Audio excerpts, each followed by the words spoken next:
నేను ఐగుప్తు అవమానము మీ మీద ఉండకుండా దొరలించి వేసి ఉన్నాను. దొరలించి వేయడానికి ఇంకో పేరంటే గిల్గాల్. హల్లెలూయా. గిల్గాల్. ఈ రోజున మనం ధ్యానం చేసుకోబోయేది గిల్గాల్, రిప్రూచ్ ఆఫ్ ఈజిప్ట్. అవమానము నీ మీద ఉండకుండా దేవుడు దొరలించి వేసి ఉన్నాడు. హల్లెలూయా. దొరలించి వేసి, నీ మీద అవమానం ఉండకుండా దేవుడు దొరలించి వేసి ఉన్నాను అని చెప్తున్నాడు. హల్లెలూయా. మన మీద అవమానం ఉండడం దేవుడికి ఇష్టం లేదు. దీన్ని బట్టి మనకి ఏం అర్థమవుతుంది? దేవుని బిడ్డలమైన మన మీద అవమానం ఉండడం దేవునికి ఇష్టం లేదు. గిల్గాల్. చెప్పు నీ పక్కన, నీ అవమానాన్ని దేవుడు దొర్లించి వేశాడు. నాకు కూడా చెప్పండి. మీ అందరూ గిల్గాల్ చెప్పండి, అందరూ ఒకసారి గిల్గాల్. గిల్గాల్ అంటే ఏంటి? అవమానాన్ని దేవుడు దొరలించి వేశాడు. గిల్గాల్. హల్లెలూయా. దయచేసి అందరం కూర్చుందా.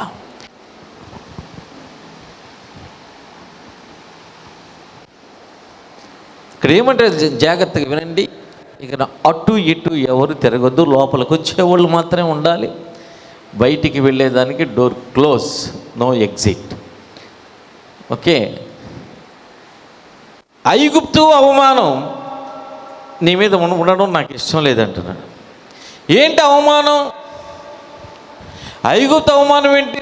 దేవుడు అంటాడు, మీరు నా బిడ్డలు, మీరు నా వాళ్ళు, కాబట్టి మీ మీద ఐగుప్తు అవమానం ఉండడం నాకు ఇష్టం లేదు. ఆ అవమానాన్ని నేను దొరలించి వేసి ఉన్నా, తీసేసి ఉన్నా. ఏంటి ఆ యొక్క ఐగుప్తు అవమానం అంటే ఏంటి? ఒకసారి మనం చూస్తే ఐగుప్తులో ఇశ్రాయేలీలు ఉన్నప్పుడు ఎలాగున్నారు అర్థం చేసుకోండి. ఐగుప్తులో ఇశ్రాయేలీలు ఉన్నప్పుడు ఐగుప్తు వాళ్ళు ఎలాగున్నారు? దాసులుగా ఉన్నారు, బానిసలుగా ఉన్నారు, ఇంకొకరి కింద అణిగిమణిగి ఉన్నారు, సేవకులుగా ఉన్నారు, సొంత భూములు లేవు, వాళ్ళకంటూ ఒక హక్కులు లేవు, అణచివేయబడిన జాతిగా ఉన్నారు, అణగారిన జాతిగా ఉన్నారు, డబ్బులు లేవు, పేదవాళ్ళుగా ఉన్నారు. ఈ అవమానం అంతా, ఇదంతా కూడా మీకు అవమానమా కాదా? చెప్పండి, అవమానమా కాదా? అప్పుల పాలవడం అవమానమా కాదా? అప్పుల పాలవడం అవమానమా కాదా? ఆస్తి లేకుండా ఉండడం అవమానమా కాదా? సంఘములో ఏ మంచి ఉన్నత స్థానం లేకుండా అట్టడుగున ఉండడం అవమానమా కాదా? వింటున్నారు? అవమానమా కాదా? అందరిలో తక్కువ వాడుగా చూడబడ్డం అవమానమా కాదా? నీకన్నా నేను గొప్ప ఉన్నాను అంటే అవమానమా కాదా? ఎవరైనా వచ్చి కాస్త డబ్బు నడుచు, రే ఇట్రారా అంటే నీకు అవమానమా కాదా? అరే తురేయండు నీకు అవమానమా కాదా? ఉన్నవాడు లేనివాడిని తునీకారంగా మాట్లాడుతున్నప్పుడు నీకు అవమానమా కాదా? సో ఈ అవమానాన్ని నా బిడ్డలమైన మీ మీద ఈ అవమానం ఉండడం నాకు ఇష్టం లేదు, నేను తీసివేస్తున్నా. చూడండి, అవమానం అనేది అది దేనికి సంబంధించింది? మనసుకు సంబంధించింది, శరీరానికి సంబంధించిందా? కాదు కదా. మీరు అవమానాన్ని ఎంతమంది అనుభవించారు? చాలామంది అనుభవించాలి అవమానాన్ని. గొప్పోళ్ళు ఉన్నారు. గొప్పోళ్ళు రా బాబు మీరు. నేను అనుభవించాను అవమానాన్ని. అనుభవించిన వాళ్ళం, అవమానాన్ని అనుభవించిన వాళ్ళకి అర్థమవుతుంది ఆ బాధ. అవమానం అనేది ఒక హృదయానికి సంబంధించింది, అది శరీరానికి సంబంధించింది కాదు. అవమానం అనేది హృదయంలో చేసే గాయం, అది శరీరంలో చేసే గాయం కాదు. అది అవమానం అనేది హృదయానికి సంబంధించిన బాధ. It's a pain of heart, it's a wound in the heart. అది హృదయంలో ఉన్న బాధ, హృదయం కలిగిన గాయం. అది శరీరానికైన గాయమైనా మారుతుందేమో కానీ ఈ హృదయాలకైన గానం, ఈ అవమానపు గాయం అనేది మానడం అంత ఈజీ కాదు, చాలా కాలంగా పడుతుంది. నువ్వు తృణీకరించబడినప్పుడు, నువ్వు తక్కువగా చూడబడినప్పుడు, 10 మందిలో అవమానించబడినప్పుడు, నువ్వు ఏమీ లేని వ్యక్తి అని చెప్పి ఉన్నప్పుడు అది అవమానం. ఈ అవమానం మళ్ళీ కొన్నిసార్లు మరి ఈ అవమానాన్ని అనుభవించినప్పుడు, ఈ అవమానం అనేది తృణీకరించబడినప్పుడు, అవమానించబడినప్పుడు ఇది ఎవరితో కూడా షేర్ చేసేదానికి ఇష్టపడను. యువతతో కూడా నేను అవమానించబడ్డానని యువత చెప్పుకోవడం మీకు ఇష్టమా? ఒక అవమానం జరిగింది, ఫోన్లు చేసి అందరికీ నాకు అవమానం జరిగింది, నేను అవమానించబడ్డా అని చెప్పుకుంటామా? మనం ఇంటికి వచ్చిన తర్వాత భార్యతో ఏమన్నా చెప్పుకుంటామా? భార్య ఏమైనా భర్తతో అని చెప్పుకుంటుందా? యువత చెప్పడానికి ఇష్టపడం. ఆ బాధ లాంటిది. ఒంటరిగానే అనుభవించడానికే ఇష్టపడటం. మళ్ళీ కృంగిపోతుంటాం, తలుచుకొని మళ్ళీ బాధపడుతూ ఉంటాం, వేదన చెందుతూ ఉంటాం. అవమానాన్ని కారణం లేకపోవడం, ఏమీ లేని వాళ్ళుగా ఉండడం, పేదలుగా ఉండడం, సమాజంలో సంఘములో తక్కువ స్థాయిలో ఉండడం, ఉన్నతమైన స్థానం లేకుండా ఉండడం, ఇదే అవమానానికి కారణం. దేవుడు అంటున్నాడు, ఆ అవమానాన్ని ఇకను నీ మీద ఉండకుండా నేను త్వరలించి వేస్తున్నాను. హల్లెలూయా. ఇక ఉండకూడదు మీకు అవమానం. మీరు నా బిడ్డలు అయినప్పుడు మీరు సమాజంలో మీరు ఉన్నతమైన స్థానంలో ఉండాల్సిందే. మీరు ఘనత కలిగిన వ్యక్తులుగా ఉండాల్సిందే. శేఖర్ కూర్చొని మీరు అవమానింపబడితే తక్కువగా ఉండడం నాకు ఇష్టం లేదు. మీరు బహుగా ఫలించడం వలన నా తండ్రి నామము అన్ని రకాలుగా ఫలించాలి. ఆత్మీయంగాను ఈ భౌతికంగాను మీరు ఫలించే వ్యక్తులుగా ఉన్నప్పుడు నా తండ్రి నామము మహిమపరచబడుతుంది. ఇటువైపు పెట్టేసి దేవుడు తన బిడ్డల్ని ఎక్కడైనా కూడా తనను నమ్ముకున్న వాళ్ళకి ఇవ్వాల్సినవన్నీ ఇవ్వకుండా, సమాజంలో ఉన్నత స్థానంలో ఉంచకుండా అధః స్థానంలో నీచమైన స్థానంలో ఉంచిన సందర్భాలు ఏమన్నా ఉన్నాయా? ద్వితీయోపదేశకాండ 28వ అధ్యాయం మొదటి 15 వచనాలు చదివితే, ఇప్పుడు చదవద్దు, ఇంట్లో టైం ఉండదా? మీకు ఇంట్లో టైం లేకపోతే నేనేం చేయలేను. ఇప్పుడు చదవబాకండి, ఇంటికి వెళ్తే చదవండి. మొదటి 15 వచనాలు చదివితే మన పట్ల దేవునికి ఉన్న ఉద్దేశం ఏంటి అర్థమవుతుంది. మనం ఎలాగ ఉండాలి, సమాజంలో మనం ఎలాగ ఉండాలి అన్న ఉద్దేశము, దేవుని ఉద్దేశం ప్రస్ఫుటంగా కనబడుతుంటుంది. నువ్వు పిచ్చివాడుగానే ముందు నువ్వు పొలంలో ఉన్నప్పుడు దీవించబడదు, పట్టణంలో ఉన్నప్పుడు నీ పిండి పిసుకుతా, మొత్తం దీవెనలే. అలాంటి ఉద్దేశాలు దేవుడికి మన మీద ఉన్నాయి. సో నువ్వు అవమానించబడే వ్యక్తిగా, యెహోవా దేవుడుగా గల జనులు ధన్యులు. దేని విషయంలో? అన్ని విషయాల్లో. వాడు అప్పుల పాలై ఉండే ఒక వ్యక్తిని వీని దేవుడు యెహోవా కాబట్టి ఇతను ధన్యుడు అని మనం అనగలమా?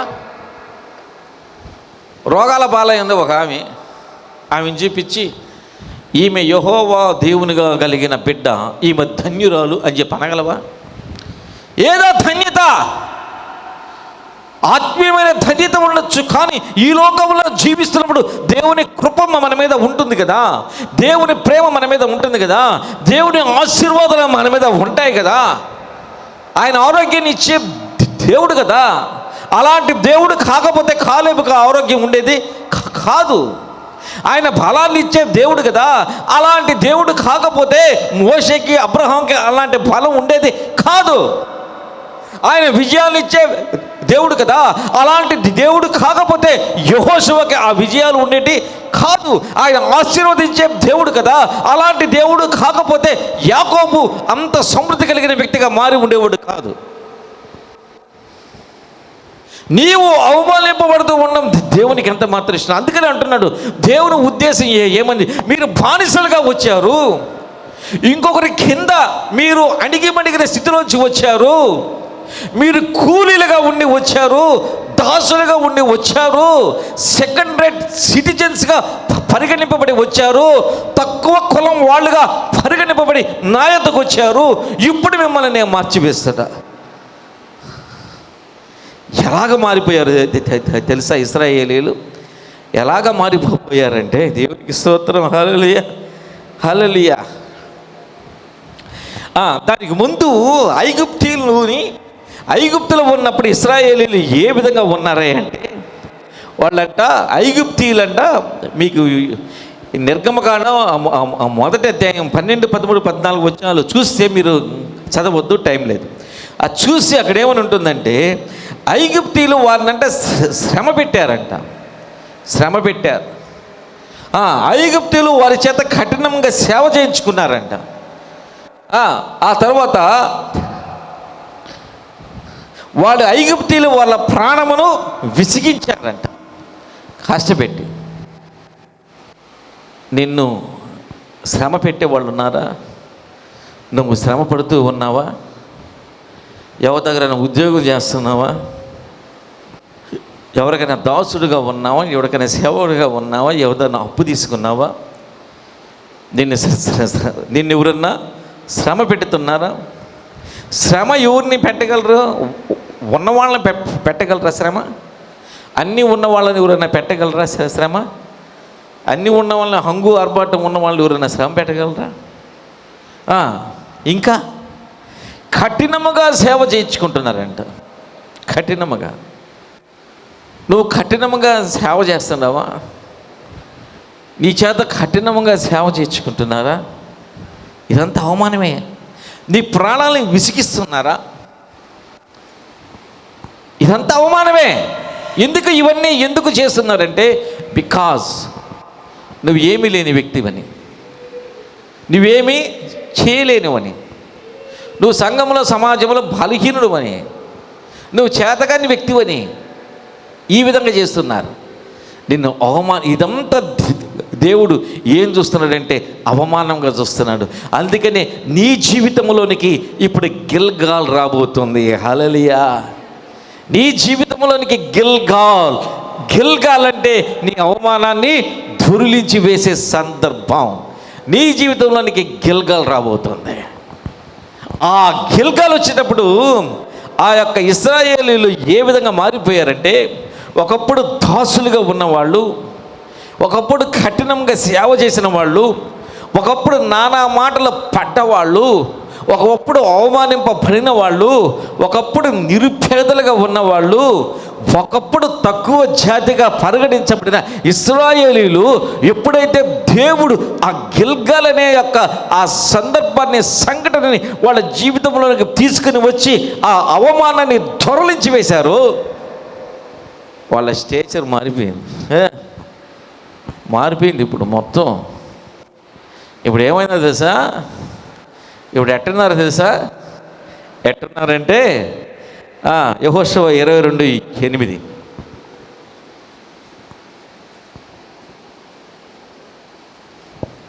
మీరు మిక్కిలి కలిమిగలవారై అతి విస్తారమైన పశువులతోనూ, వెండితోనూ, బంగారుతోనూ, ఇత్తడితోనూ, ఇనుముతోనూ, అతి విస్తారమైన వస్త్రములతోనూ తిరిగి మీ నివాసములకు వెళ్ళుచున్నారు. మీ శత్రువుల దోపుడు సొమ్మును మీరును మీ సహోదరులను కలిసి పంచుకొనుడి. చాలా ఏమేమి ఉన్నాయంటే వాళ్ళకమ్మా? వెండితోనూ, అతి విస్తారమైన వెండి, పశువులు, వెండి, బంగారు, ఇత్తడి, ఇనుము, వస్త్రములు, ఇవన్నీ కావాలా? వెండి బంగారం ఉంటే సాదా? ఒకప్పుడు వెండి లేదు, బంగారం లేదు, ఏమీ లేవు. ఒకప్పుడు దరిద్రుగా ఉన్నాడు, దీనుడిగా ఉన్నాడు, దాసుడుగా ఉన్నాడు. ఎప్పుడైతే దేవుడు నా బిడ్డ అవమానింపబడుతున్నాడు, నా బిడ్డ తక్కువ వాడిగా చూడబడుతున్నాడు, నా బిడ్డ హెచ్చుగా ఉండాలి, నా బిడ్డ ఉన్నత స్థానంలో ఉండాలని ఎప్పుడైతే ఆ ఉద్దేశం కలిగి, ఎప్పుడైతే తనకు ప్రీతి పాత్రుడయ్యాడో, ఇతను దేవుడు ఏం చేశాడంటే గిల్గాల్ చేశాడు, అవమానాన్ని దొర్లించి వేశాడు. ఇప్పుడు అతి విస్తారమైన బంగారం, అతి విస్తారమైన వెండి, అతి విస్తారమైన బట్టలు, అన్ని భూములు, పొలాలు, they no more coolies, they are owners. వాళ్ళు ఇప్పుడు కూలీలు కాదు. వాళ్ళెవరు ఇప్పుడు? వాళ్ళెవరు? ఓనర్లు. వాళ్ళు సేవకులు కాదు, వాళ్ళు యజమానులు. వాళ్ళు ఇప్పుడు భూస్వాములు. వాళ్ళే ఇప్పుడు రూలర్లు, వాళ్ళే అధికారులు, వాళ్ళే పాలకులు. చప్పట్లు కూడా దేవుని అమ్మాయిపడదు. అట్లా ఉంటుంది మనతో. మన దేవుడితో పెట్టుకుంటే అట్లా ఉంటుంది. ఆయన ఆశీర్వాదాలు. ఈ దుస్థితికి, ఈ స్థితికి రాజీపడి మనం బ్రతకడం మనం నేర్చుకొని అదే స్థితిలో అదే విధమైన భక్తి జీవితం, ఒకే అలవాటైన క్రమమైన ఆచారబద్ధమైన భక్తి జీవితంలో బ్రతుకుతూ ఉంటే మనకు ఆశీర్వాదాలు ఎలాగొస్తాయి?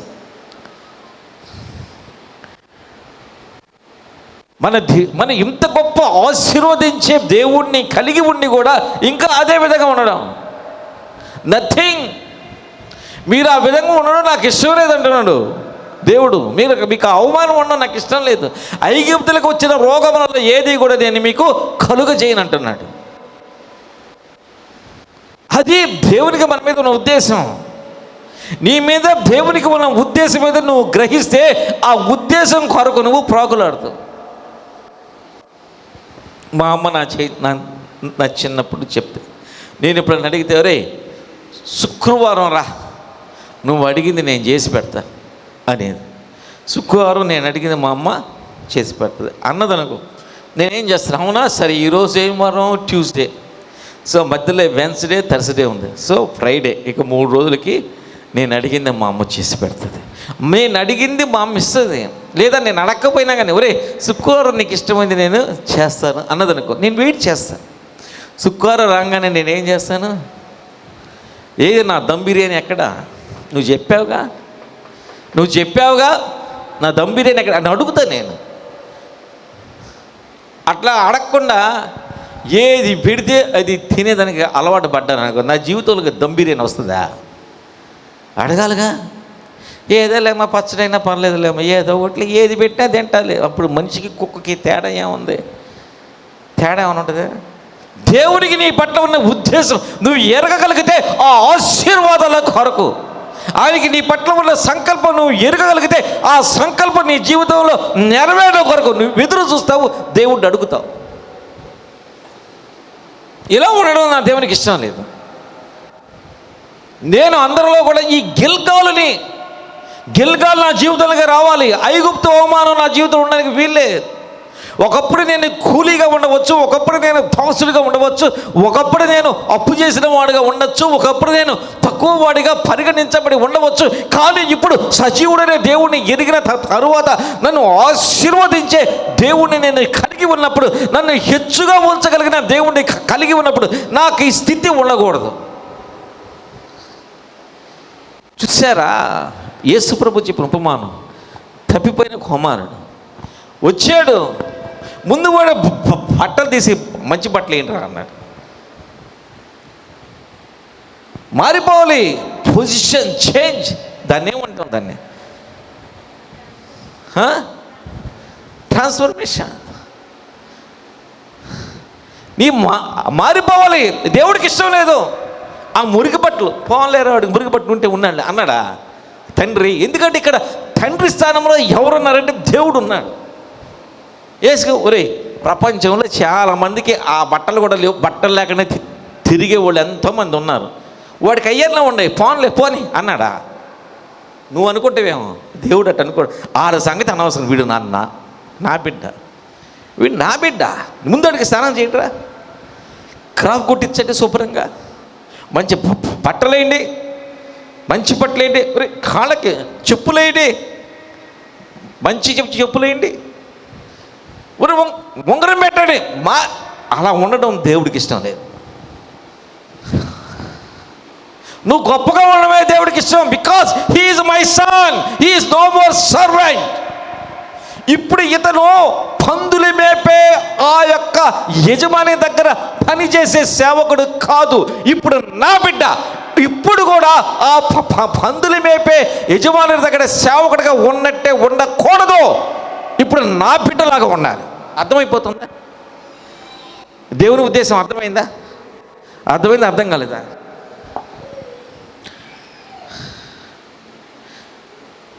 అర్థమైందా? అర్థం కాలేదా? శిలనైన నన్ను శిలలో లేరుగా. వినండి, ఒకప్పుడు పందులు మేపేవాడి దగ్గర సేవకుడు, అందుకని వాడికి పిచ్చి పిచ్చి చిరిగిపోయిన చొక్కాలు వేసుకొని ఉన్నాడు, చెప్పులు లేవు, ఎట్ట పడితే అట్టున్నాడు, దరిద్రుగా ఉన్నాడు, దీనుడుగా ఉన్నాడు. ఇప్పుడు నా దగ్గరకు వచ్చాడు. ఇప్పుడెవరు? లేదులే నాన్న, లేదులే ప్రిన్సి, ఏసయ్యా, లోదులే అమ్మ, లేదులే. ఇప్పుడెవరు మీరు? ఇప్పుడు మీరెవరు? నీవెవరు చెప్పలేరా? సైతాను ఆ పెదాలని కట్టేసి ఉన్నాడా? దేవుడి బిడ్డలం అని చెప్పలేరా? ఇప్పుడు మీరెవరు? ఇంకా అలాగే ఉండాలా? దాసుల స్థితిలో ఉన్నట్టు ఉండాలా? ఇప్పుడు దేవుడు ఏమంటున్నాడు సార్, మిమ్మల్ని చూసి తీసేయి, ఆడి షేప్ మార్చండి, హల్లెలూయా, ఆడి బట్టలు మార్చండి. ఇప్పుడు నా బిడ్డ చెప్పులు మంచి వేయండి, పిచ్చాయి కదా, మంచి చెప్పులు వేయండి, మంచి ఉంగరం పెట్టండి. ఇప్పుడైతే ఏమంటాడు తెలుసా, మంచి సెల్ ఫోన్ ఇవ్వండి వాడికి. ఏరా సెల్ ఫోన్ ఉందా? లేదు. మంచి సెల్ ఫోన్ ఏంటి వాడికి, మంచి సెల్ ఫోన్ ఇవ్వండి. ఇంకేం కావాలి? మంచి కారు ఇవ్వండి. ఏం కారు వేసుకొచ్చా? కారు లేదండి, సైకిల్. నా బిడ్డవరా, మంచి కారు ఇవ్వండి వాడికి. ఏం కారు ఉంది? ఏదో సుజుకి, మారుతి. చిచ్చి తీసాయి, ఇంకా అదేనా? తీసాయి. ఏం కావాలి? కివీనా ఏంటి? మీకేం కారు కావాలో కోరుకోండి. అంతకన్నది నువ్వు ఊహించే వాటన్నిటికైనా, బికాజ్ యు ఆర్ చేంజ్డ్. ఆ యజమానుడు వేరు, ఈ యజమానుడు వేరు. ఈ యజమానుడు నీ తండ్రి. నీ తండ్రి దగ్గర అన్నీ ఉన్నాయి. ఇప్పుడు అలాగే ఉండడం నీ తండ్రికి ఇష్టం లేదు, అది నీ తండ్రికి అవమానం. నువ్వు పందులు మేపేవాడి దగ్గర ఉద్యోగం చేయట్లేదు నాన్న, నువ్వు సజీవుడైన దేవుడి దగ్గరకు వచ్చావు, యేసయ్య దగ్గరకు వచ్చావు, యెహోవా దేవుడి దగ్గరకు వచ్చావు, సకల ఆశీర్వాదాలకు కారణభూతుడైన దేవుడి దగ్గరకు వచ్చావు. ఇంకా నువ్వు నీ ప్రొఫైల్ మారాలి. ఇంకా ఆ పందుల మధ్యలో కూర్చొని నువ్వు ఆ పిక్చర్ పెట్టుకోకూడదు. ఇప్పుడు ఆ చినిగిపోయిన అంటే అవి పెట్టుకోకూడదు. ఇప్పుడు నీ ప్రొఫైల్ మారాలి. కొత్త చెప్పులు, కొత్త బట్టలు వేసుకుని, ఉంగరం పెట్టుకొని, గిల్గాల్, నీ జీవితంలో నీ గిల్గాల్ వచ్చింది, గుర్తుపెట్టుకో. ఇది గుర్తుపెట్టుకో. ప్రభువా నువ్వు చెప్పావు నాకు చెయ్యి. నేను నా చిన్నప్పటి విషయం నేను ఎందుకు మీతో అన్నాను? మా తల్లి ఉద్దేశం నాకు తెలిసినప్పుడు నేను అడుగుతా, నాకు ఇవ్వు అని. మన పరలోక తండ్రి ఉద్దేశం నీకు తెలుసు. నువ్వు ఈ విధంగా ఉండవు, మనం ఈ విధంగా ఉండవు, నువ్వు ఈ విధంగా ఉండవు. ఆయనకి ఇష్టం లేదు, నువ్వు యజమానుడుగానే ఉండాలి. కాబట్టి నాకు కావాలి ప్రభువా, నాకు కావాలి. ఇస్తాడా దేవుడు? ఇస్తాడా ఇవ్వడా? హల్లెలూయా. ఇస్తాడన్న వాళ్ళు ఎవరో చేతి ఇస్తాడు. అలా ఉండడం ఆయనకి ఇష్టం లేదు. దేవుని వాక్యం మనం చూసాక అక్కడ ఏమని ఉంటుంది తెలుసా? యెషయా గ్రంథము 49:23.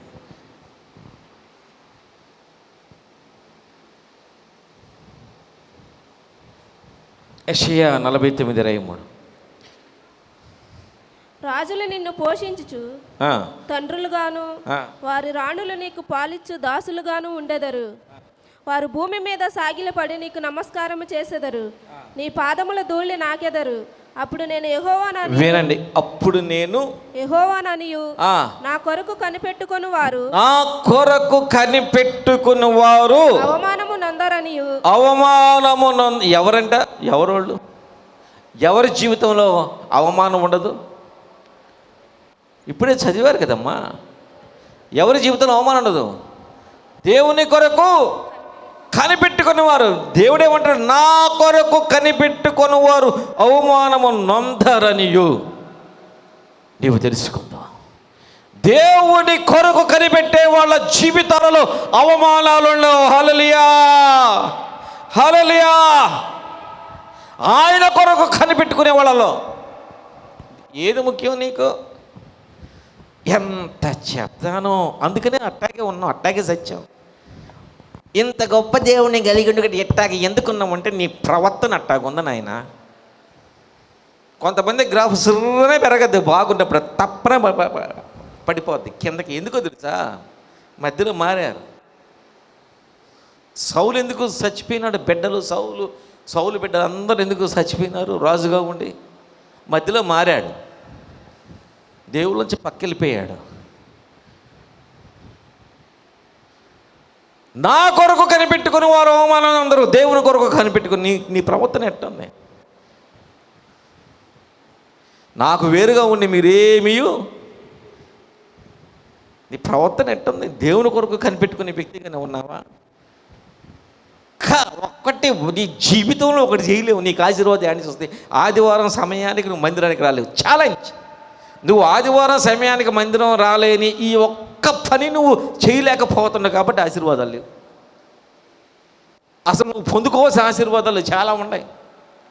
ఒప్పించువాడిగా ఉండాలా. నువ్వు ఉన్న దేవుడికి నీ మీద ఉన్న స్థానం అది. కానీ ఆ స్థితిలో లేకుండా మధ్య మధ్యలో ఎగురుతున్నావు అంటే కారణం ఏంటి తెలుసా? ఒక్క పని, చిన్న పని ఇదే చేయలేవు. ఆదివారం సమయానికి ఆరాధనకు రాలేని భక్తి జీవితం మన బ్రతుకట్టాడిది, మన భక్తి బ్రతుకట్టాడిది. యాడ్ నుంచి వస్తాయి రావు నాన్న. అందుకనే క్రైస్తవులు, భారతదేశంలో క్రైస్తవులు తరతరాలుగా దరిద్రులుగా తెల్ల కార్డు పెట్టుకొని ఎందుకు ఉన్నారా అంటే కారణం ఇదే. ఆశీర్వదించే దేవుని కలిగి ఉండి కూడా అది ఎవరైనా దగ్గరికి వెళ్ళండి, కార్లు రకరకాల కార్లు ఉంటాయి. చర్చిల దగ్గరికి వెళ్ళండి, కుష్ఠోడు వాళ్ళు వీళ్ళు బిచ్చం ఎత్తుకుంటూ ఉంటుంటారు. బండ్లు మాత్రం వస్తాయి డుంగ్ అని. నేను అంటున్నానే కాదు, దేవుని గురించి రోషము కలిగి నేను మాట్లాడుతున్నా. ఆశీర్వది మార్చరా వాడి బట్టలు, వాడి అవతారం నేను చూడలేకపోతున్నాను రా. అందం దేవుడు నువ్వు కలిగి ఉన్నావు. నీ అవతారం అట్టాగే ఉంది. ఇంకా కారణం ఏంటంటే నువ్వు దేవుడి దగ్గరకు వచ్చాను అనుకుంటున్నావు కానీ దేవుడి దగ్గరికి రాలా, ఇంకా దూరంగానే ఉన్నావు. నువ్వు దేవుడి దగ్గరకు వచ్చినప్పుడు ప్రభువుని వాడి అవతారం నేను చూడలేకపోతున్నా, మార్చండి, వాడు నా బిడ్డ ఆ విధంగా ఉండకూడదు అంటాడు. హల్లెలూయా. మన జీవితంలో అది లేదంటే ఈ యొక్క తరాల నుంచి తరతరాల నుంచి అదే విధంగా అదే దాంట్లో మనం బతుకుతున్నామంటే దానికి అలవాటు పడి దాసులమైపోయి మనం బ్రతుకుతున్నాం. కారణం ఏంటంటే ఇంకా మనం దూరంగానే ఉన్నాం, రావాల్సినంత దగ్గరికి రాలా. అందుకే అదే విధంగా బ్రతుకు. ఆయన దగ్గరకు వచ్చేప్పుడు మార్చండి, వాడి స్థితిగతులు మార్చండి. నేను చూడలేను, నేను చూడలేకపోతున్నా, ఆడు నా బిడ్డ. హల్లెలూయా. నేనేం కొట్టాను? ఒకవేళ మా పాప కోసం నేను వెళ్ళా అనుకో, ఏదైనా కొనాలని, మ్యాక్సిమం నేను ఏదైతే ఒక 10,000 రూపాయలు ఖర్చు పెట్టగలిగే స్థాయి నాకుందనుకో, 1000 రూపాయలతో కొంటానా? 10,000దే కొంటా. ఆ స్థాయి నాకుంది కాబట్టి. నా స్థాయి ఎంత ఉందో ఆ స్థాయి పరిపూర్ణంగా 100% నేను కొంటా. దేవుడు అలాంటోడు కాదా? మనం రావట్లే, కనిపెట్టట్లే ఆయన దగ్గర, మనం కనిపెట్టట్లే. వాళ్ళు వస్తున్నారు, వాళ్ళు బ్రహ్మాండంగా తిరుగుతున్నారు, కార్లు అది ఇది వేసుకొని. మనం కొంటాం ఒక గాడ్స్ గిఫ్ట్ అని రాస్తాం, సెకండ్ హ్యాండ్లో కొనుక్కో ఒకటి గాడ్స్ గిఫ్ట్. ఎందుకరా నేను అదే గాడ్స్ గిఫ్ట్. ఎట్టుండాలి నీ గాడ్స్ గిఫ్ట్ అంటే సర్దుకుంటున్నాం, ఇంతేలే,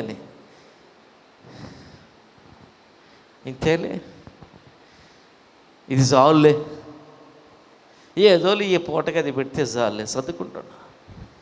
యెహోవా కొరకు కనిపెట్టుకుని వారు అవమానము నొందరు. ఎంతన్నా చెప్పు, మళ్ళీ మామూలు ఏ నుంచి వెళ్ళంగానే మళ్ళీ మామూలు మొత్తం మారిపోద్ది. ఎవడో మార్చగలడు? ఏదో అంటారు కదా, మన తల మీద ముందే రాసేసి ఉంటాడంట. ఆడెవడు ఆ రాసినోడు ఎవరు తెలిస్తే బాగోదు. ఆ రాసింది మార్చగలిగిన దేవుడు మన దేవుడు. హల్లెలూయా. అలాంటి దేవుడు నువ్వు కలిగి ఉన్నా. ఇంకా అంటాడు దేవుడు ఏమంటాడు ఇంకా, నేను జఫన్యా 3వ అధ్యాయం 19వ వచనం. జఫన్యా, జాగ్రత్తగా ఎతకండి అమ్మ. జఫన్యా సామాన్యంగా దొరకడు. ఈ జఫన్యా బలి దాక్కొని ఉంటాడు. నీ దేవుడైన యెహోవా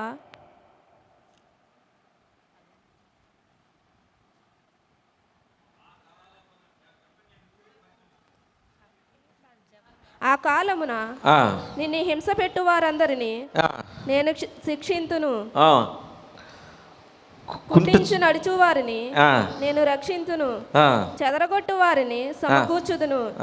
ఏ ఏ దేశములలో వినండి వినండి వినండి వినండి ఏ ఏ దేశములలో వారు అవమానము నొందుదురో అక్కడ నెల్ల నేను వారికి ఖ్యాతిని మంచి పేరును కలుగజేసేదను. ఏ ఏ దేశములలో వారు అవమానమును, ఎక్కడ వారు అవమానము నొందిరో అక్కడ నేను వారికి ఖ్యాతిని మంచి పేరును కలగజేసేదను. చప్పట్లు కూడా దేవుని మహిమపరచు. ఎక్కడ అవమానం పొందావు? ఎక్కడ తక్కువగా చూడబడ్డావు? ఎక్కడ లేనివాడివిగా చూడబడ్డావు? ఎక్కడ? మచిలీపట్నమా? మచిలీపట్నంలో ఎక్కడ? ఏ ఏరియాలో? హరాస్పేటలోనా? బుట్టాయిపేటలోనా? అక్కడే. ఎక్కడ? అక్కడే వారికి ఖ్యాతిని మంచి పేరును కలగజేస్తారు. దేవునికి స్తోత్రం. హల్లెలూయా. దేవుని ఉద్దేశం ఇది. నేను శిక్షిస్తా. దీన్ని ఎవరైతే బాధ పెట్టారో వాళ్ళని నేను శిక్షిస్తా. దేవుని ఉద్దేశం ఇది. ఎక్కడ నువ్వు అణచివేయబడ్డావు, ఎక్కడ అవమానించ, దేవుని ఉద్దేశం అది అక్కడే, ఆ ప్రదేశంలోనే. ఎక్కడ నిన్ను నీచంగా చూశారో, ఎక్కడ నిన్ను లేనివాడు అన్నారు, ఆ ప్రదేశంలోనే నువ్వు ఖరీదైన వాహనం వేసుకుని వెళ్తావు. ఆ ప్రదేశంలోనే నీ ఇల్లు అందరి ఇళ్ళకన్నా పెద్దగా ఉంటుంది. మన శ్రీను వాళ్ళ ఇల్లు చూసాము, మన కారాగృహం నేను ఓపెన్ చేశాను, మెయిన్ రోడ్డు పక్కన. అంతకుముందు చిన్న ఇల్లు, ఇప్పుడు మొత్తం రోడ్డు అంతా ఆయన ఆక్రమించుకున్నాడు. ఇంకా నాకు ఆక్రమించు, మందేలే, ఇబ్బంది ఏం లే. ఎక్కడా నువ్వెక్కడ తక్కువగా చూడబడ్డావు అక్కడ నువ్వు హెచ్చిస్తాడు. నేను చప్పట్లు కూడా దేవుడు మహిమపరచండి. ఏ తమాషా కాదు నేను చెప్పేది. లేదు, మనం ఆరాధిస్తున్న దేవుడు జీవు కలిగిన దేవుడు. ఎక్కడ అవమానించబడ్డావు అక్కడే నువ్వు గెలుస్తావు. ఎక్కడ ఓడిపోయావు అక్కడే గెలుస్తావు. ఎక్కడ అవమానించబడ్డావు అక్కడే గొప్పవాడిగా నీ దేవుడు నిన్ను ఉంచబోతున్నాడు. ఎక్కడ అప్పుల కోసం అప్పుల పాలైనవో అక్కడ నిన్ను అప్పించేవాడిగా, దానమిచ్చేవాడిగా దేవుడు నిన్ను మారుస్తాడు. అది దేవుడి ఉద్దేశమైంది. నువ్వు ఎక్కడ అవమానింపబడ్డావు అక్కడ నువ్వు హెచ్చింపబడాలి. ఒక తండ్రి తన బిడ్డ మీద ఎటువంటి అఫెక్షన్, బాధ, రోషం ఉంటుందో మన దేవుడికి కూడా ఆయన బిడ్డల మీద మన మీద అటువంటి రోషం, అటువంటి అఫెక్షన్ ఉంది. ఇవన్నీ చూస్తూ ఉంటే నేను నిజంగా నాకు మా నాన్న గుర్తొస్తాడు, లేదంటే నాకు నేనే గుర్తొస్తా. ఎస్, ఇదే ఒక తండ్రికి తన బిడ్డ మీద ఉన్న బాధ, రోషం, ఆ యొక్క ఉద్దేశం ఇట్లాగే ఉంటాయి. ఎవరిని నేను అవమానించేది, నేను తక్కువగా చూసారా, నేను నిన్ను హెచ్చిస్తా.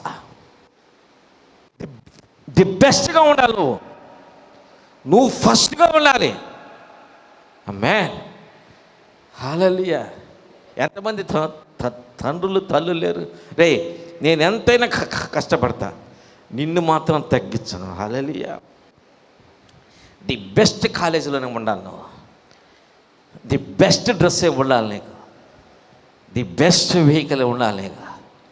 ది బెస్ట్ స్కూల్ బ్యాగ్ ఉండాలి. అఫోర్డ్, నా సాధ్యమైనంత, ఎంత నా స్థాయి ఎంత అంత స్థాయిలో నేను వెళ్తా. నా తండ్రి ఉద్దేశం, మన పర్లోక తండ్రి ఉద్దేశం అది. నిన్ను అవమానిస్తే నేను ఊరుకోను. ఓసారి మా టీచర్ నన్ను కొట్టింది, మా చిన్నప్పుడు బెత్తం తీసుకొని కొట్టింది. నా బాగా గుర్తింది. కరెక్ట్గా రోజు పుట్టినరోజు ఏడ్చుకుంటూ వెళ్ళిపోయా మా నాన్న దగ్గరికి. 3వ క్లాస్ 3rd క్లాస్ అనమాట.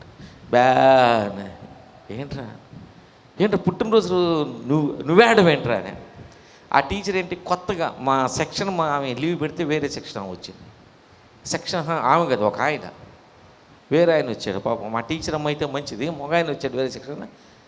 మనం కొంచెం ఆ రోజుల్లో అందులో పుట్టినరోజు బాగా అల్లరి చేసేవాళ్ళంగా చేస్తాడు. కుడితే క్లాసులోంచి వచ్చేసా ఏడ్చుకుంటా. ఆయన ఎన్నగానే భయపడలా. మా నాన్న ఏడ్చుకుంటూ వచ్చాడు. వెళ్ళిపోయేసి క్లాస్ రూమ్లోకి వెళ్ళి మా నాన్న ఏ బెత్తం అయితే కొట్టాడు ఆ బెత్తంతో ఆ మాస్టర్ గారిని వాయించుదిలేడు. మీరు అటు చేయబాకండి, మా నాన్న అటు చేశాడు. మామూలుగా కొట్ల మా మాస్టర్ని పెచ్చ పీకుడు పీకేశాడు అదే కర్రతో. నా కొడుకుని కొడతావు, నువ్వు ఏమనుకుంటాడో. అందరూ టీచర్లు స్టాఫ్ అందరూ వచ్చి అడ్డం తీసి సార్ సార్ సార్ తెలియదులేండి సార్, మీ అబ్బాయి తెలియలేండి సార్. ఎందుకు చెప్తాను తెలుసా? ఎస్, అవమానింపబడ్డ చోట మనల్ని హెచ్చిస్తాడు దేవుడు. ఆమేన్. ఇలాంటి హృదయం మన దేవునికి ఉండేది. నువ్వు అవమానింపబడే కన్నీరు కష్టం. నీ తండ్రి, నీ పరలోక తండ్రికి ఇష్టంలే. నేను అవమానింపబడిన సందర్భాలు ఉన్నాయి. నేను చెప్తున్నా, ఎక్కడైతే అవమానింపబడ్డానో నా దేవుడు 100% షూర్గా, నేను అబద్ధం చెప్పట్లేదు, నేను నిజం చెప్తున్నా, అక్కడే నన్ను హెచ్చించాడు. ఎవరైతే నన్ను అవమానించారో వాళ్ళే నా సక్సెస్ చూసి చప్పట్లు కొట్టారు. కొట్టక తప్పలా వాళ్ళకి, కొట్టక తప్పలా పాపం వాళ్ళకి, ఏడుస్తూ చప్పట్లు కొట్టారు. అలాంటి దేవుణ్ణి మనం నమ్ముకుని ఉన్నాం. ఎక్కడ అవమానింపబడ్డావు నాన్న, అక్కడ నిన్ను హెచ్చిస్తాను. అవమానం వచ్చిందా, నో ప్రాబ్లం, నేనున్నా నిన్ను హెచ్చించేదానికి. తక్కువగా చూడబడ్డవా, నో ప్రాబ్లం, నేనున్నా నిన్ను హెచ్చించడానికి, నిన్ను ఎక్కువ చేయడానికి.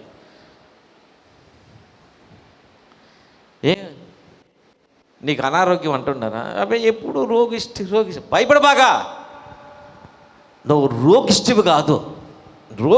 నీ రోగం వల్ల నువ్వు అవమానపడుతున్నావా? నీ రోగాన్ని తీసి నిన్ను బలమైన వ్యక్తిగా మార్చగలిగిన దేవుడిని నువ్వు ఆరాధిస్తున్నావు. హల్లెలూయా. రోగానికి రాజీ పడబాగా. మన రాజీ పడి బతికితే అట్టాగే బతుకుతాం. చెప్పు నీ పక్కన వాళ్ళతో, రోగానికి దరిద్రానికి రాజీ పడబాగా అని చెప్పి.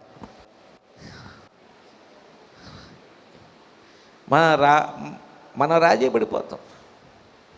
రాజీ పడబాగానే. ఆటిల్ని తీసేయగలిగిన దేవుడు మన దేవుడు. అలాంటి దేవుడు అలాంటి దేవుడు మనం కలిగితే ఇలాంటి బతుకు నేను ఎందుకు బతకాలా? అడగలేదా? మా అమ్మని అడిగా, మా నాన్న అడిగా. అంది డబ్బులు పెట్టుకుని నేను ఈ పాత డొక్కు సైకిల్ నేను ఎందుకు వేసుకెళ్ళాలా అన్నా. నీ దగ్గర నీ డబ్బులు ఉంటే ఈ డొక్కు సైకిల్ వేసుకుని వెళ్ళాలా? నేను వెళ్ళను, నేను ప్రైవేట్కి వెళ్ళను ఇక నుంచి. నేను అలిగా, నీ దగ్గర డబ్బులు ఉంటాయిగా, ఈ డొక్కు సైకిల్ వేసుకెళ్ళాలి. నేను నాకు కొత్త సైకిల్ కొనిస్తేనే నేను ప్రైవేట్కి వెళ్తా, లేకపోతే వెళ్ళను. నువ్వు అటనబాకలే, నేను వెళ్ళను. లేకపోతే తీసిచ్చారు. మన తండ్రి అంటే మన పర్లోక తండ్రి లేవా? రాజీ పడితే నాకేముంటుంది? ఆ డొక్కు సైకిలే. ఆ డొక్కు సైకిల్ తెల్లాలి, ఆ పంచర్లు వేసుకొని గాలి కొట్టుకొని మళ్ళీ డొక్కు సైకిల్. రాజీ పడలేదు కాబట్టి నీ దగ్గర ఉండేగా, ఇవ్వు. నాకు నువ్వు ఇస్తానన్నావుగా, ఇవ్వు. నాకుంది ఆ డొక్కు సైకిల్, నాకు అందరి ముందు అవమానం ఉంది, సిగ్గుగా ఉంది. నీ దగ్గర ఉండేగా, ఇవ్వు. లేదా నేను తిన్నాను, అన్నం తిన్నా. కొత్త సైకిల్, ఆ హీరో సైకిల్ వచ్చింది. ఇలా హ్యాండిల్ ఇలా పెట్టి, లేదంటే ఆ పాత సైకిల్ హెర్క్యులెస్. రాజీ పడితే బతుకట్టే ఉంటుంది. మన దేవుడు అన్నీ ఉన్నాయి ఆయన దగ్గర. రాజీ పడబాక. ప్రభువా నీ దగ్గర నాకు కావాలి, నేను నీ బిడ్డని, నేను నీ బిడ్డని.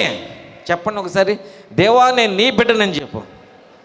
దేవా నేను నీ బిడ్డలే, నాకు కావాలి, నాకు ఇవ్వు. మళ్ళీ చెప్పండి, రోగానికి దరిద్రానికి రాజీ పడబాక. చెప్పు, నేను రోగానికి దరిద్రానికి రాజీ పడను. నా దేవుడు నాకున్నాడు. ఇంకా మనం చూస్తే దేవుని బిడ్డలేదు. ఇంకా చూద్దాం.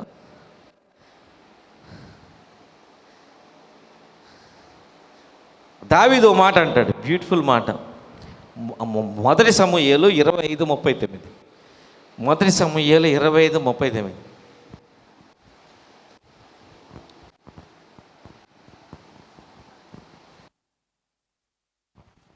నాబాలు చనిపోయినని దావీదు విని, యెహోవా నాబాలు చేసిన కీడును అతని తల మీదకి రప్పించెను కనుక తన దాసుడనైన నేను కీడు చేయకుండా నన్ను కాపాడి నాబాలు వలన నేను పొందిన అవమానమును తీర్చిన యెహోవాకు స్తోత్రము కలుగునుగాక అనెను.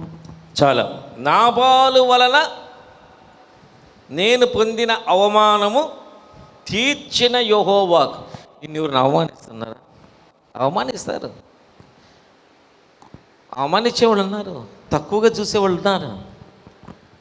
అరే, మనం ఒక సర్కిల్ నుంచి ఇంకొక సర్కిల్కి వెళ్ళినప్పుడు, ఒక స్థాయి నుంచి ఇంకొక స్థాయికి మనం వెళుతున్నప్పుడు అక్కడ మనల్ని తక్కువగా చూసేవాళ్ళు, మనల్ని అవమానించేవాళ్ళు ఉంటారు. నిజం.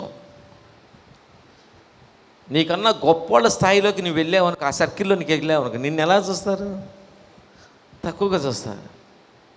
నువ్వులా ఆడిపోయి కూర్చోపో అన్నారు అనుకో, నీకు ఎట్ట ఉంటుంది? నువ్వు అక్కడ కూర్చోపో అని ఎట్టుంటుంది? అందుకనే యేసై అంటాడు, వాళ్ళు వచ్చి చెప్పేదాకా నువ్వు ఉన్నతమైన కుర్చీలో కూర్చోపోక వెనకే కూర్చో అంటాడు. ఎట్టుంటుంది నీకు? నువ్వు వెళ్ళేసి ఎంతో ప్రేమగా, అబ్బా ఏ నన్ను ప్రేమగా పలకరించాడు, నీకన్నా కాస్త గొప్పోటి దగ్గరికి వెళ్ళి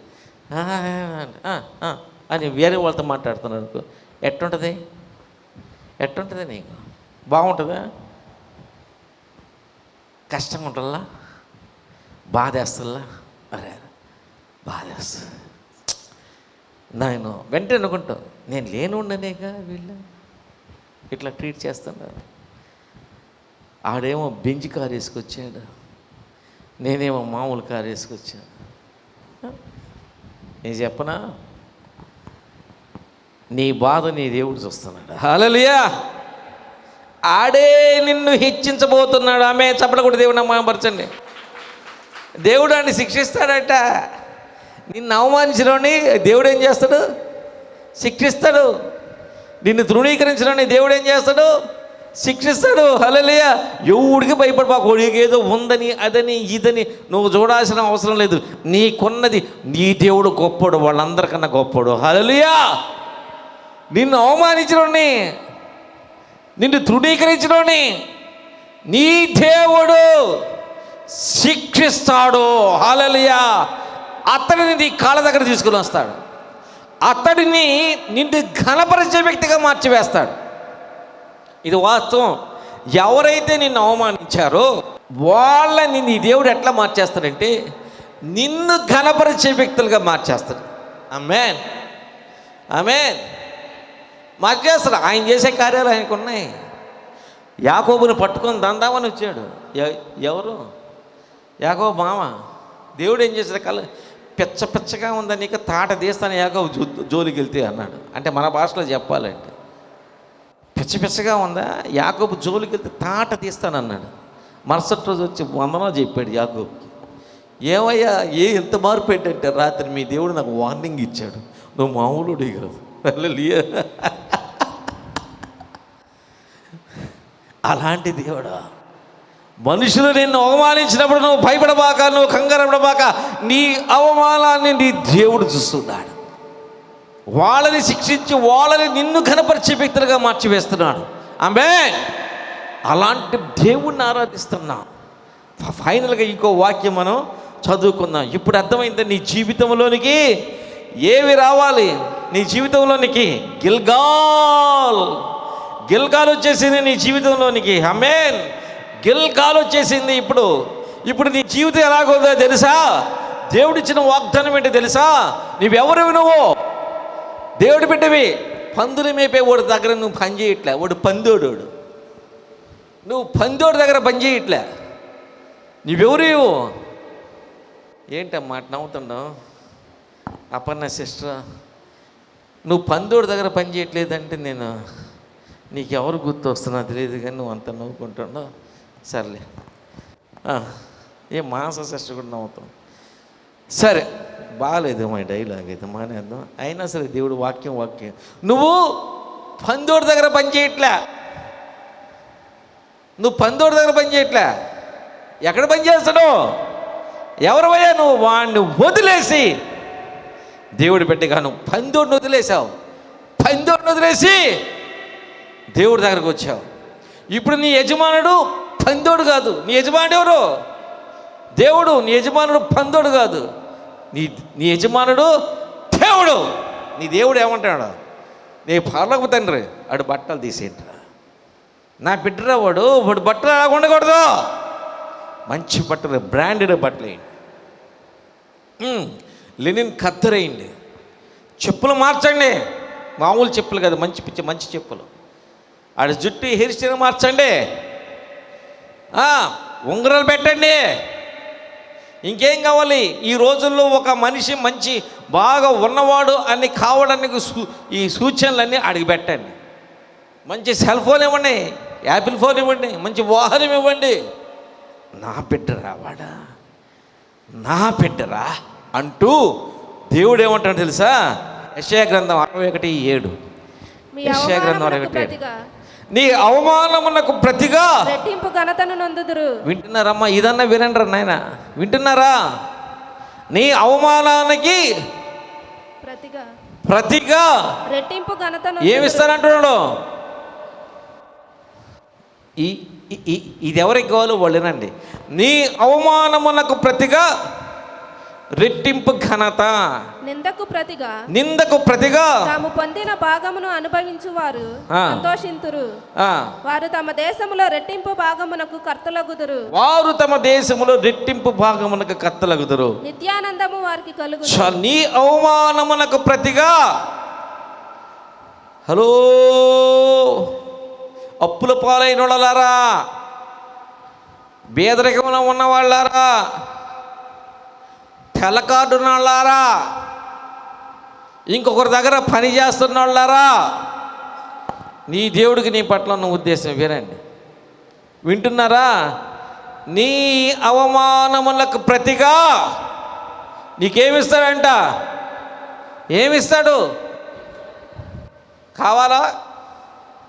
రెట్టింపు ఘనత కావాలని కూడా మీ చేతులు పైకెత్తండి. గిల్గాల్, నీ జీవితంలోనికి గిల్గాల్ వచ్చింది. హల్లెలూయా! గిల్గాల్ నీ జీవితంలోకి వచ్చింది. నీ అవమానము దుర్లింపబడింది. హల్లెలూయా! మీరు విస్తారమైన వెండి, విస్తారమైన బంగారం, విస్తారమైన ఆస్తితో ఉన్నారు. ఇప్పుడు మీరు నో మోర్, మీరు ఐగుప్తు స్లేవ్స్ కాదు, సజీవుడైన దేవుని ఆరాధిస్తున్న బిడ్డలు. ఇక మీరు అలాగా ఉండడం నాకు ఇష్టం లేదు. హోటల్కి వెళ్ళినప్పుడు మనకు రెస్టారెంట్లో మీకు ఏమైనా నచ్చిందని చెప్పిస్తారు కొన్ని ఆప్షన్స్. ఏమేమి ఉంటాయి దాంట్లో? ఏమేమి ఉంటాయి? హలో అభిజ్ఞ గారు వింటున్నారా? ఏమేమి ఉంటాయి? మెనూ కాదు, నీకు నచ్చిందా లేదా నీ ఫీడ్బ్యాక్ వింటేగా. ఏముంటాయి దాంట్లో? టేస్ట్, ఇంకా చుట్టుపక్కల ఉంటుంది, దాన్ని ఏమంటారు? చుట్టుపక్కల వాతావరణాన్ని ఏమంటారు? యాంబియన్స్ అంటే ఏంటి? చుట్టుపక్కల నీ చుట్టూ ఉన్న వాతావరణం. ఇప్పుడు నీ ప్రొఫైల్ పిక్చర్ తీసావనుకో, నీ యాంబియన్స్ అన్నీ ఖరీదైన వస్తువులే. కారణం ఏంటో తెలుసా? విస్తార. లేదు నాన్న, ఆ పందుల కొట్లు ఇప్పుడు లేవు. ఇప్పుడు నీ చుట్టూ సర్వెంట్స్ ఉన్నారు. దేవుని దగ్గరకు వచ్చావు, సర్వెంట్స్ ఉన్నారు. నువ్వు చిటికేస్తే వస్తావు. ఇప్పుడు నీ ఫర్నిచర్ మారిపోయింది, ఫర్నిచర్ మారింది, అన్నీ మారిపోయినాయి. యాంబియన్స్ చాలా బాగుంది.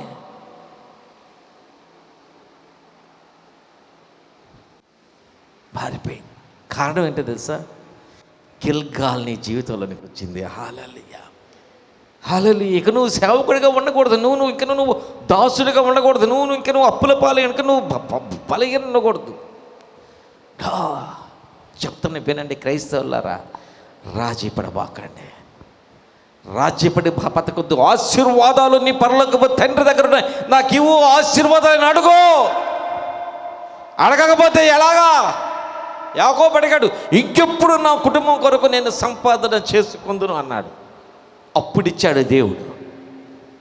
అడుగో, ఎక్కలేనంత ఎత్తని ఎత్తుకు నన్ను ఎక్కించము దేవా అన్నాడు దావీదు.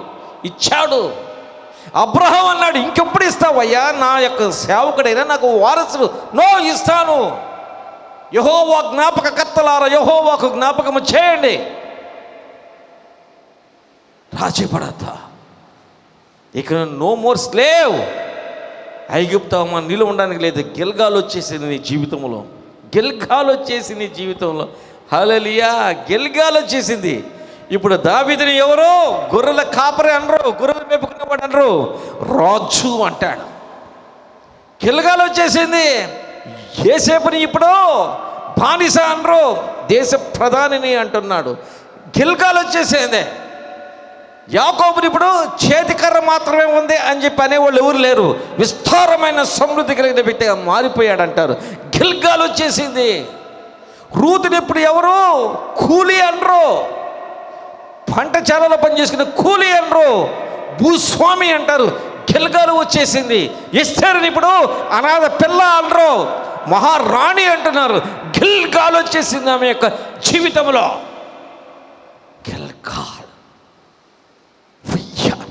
దానికి మన హక్కుదారులం.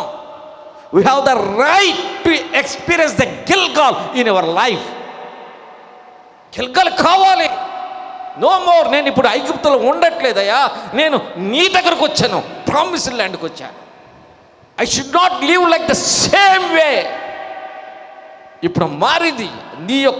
నీ యొక్క లైఫ్ స్టైల్ మారాలంటే నీ మైండ్ సెట్ మారాలి. నీ మైండ్ సెట్ మారాలి. నేను దేవుడి బిడ్డను ఘనపరిచే ఒక మైండ్ సెట్, దేవుని ఘనపరిచే మైండ్ సెట్లోకి రావాలి. దేవుడి బిడ్డలాంటి మైండ్ సెట్లోకి నువ్వు రావాలి. ఇంకా ఐగుప్తులో బ్రతికినట్టు బతకబాకండి, దేవుడి బిడ్డలుగా బ్రతుకుదాం. నన్ను కనిపెట్టుకుని వాని జీవితంలో అవమానము వండత.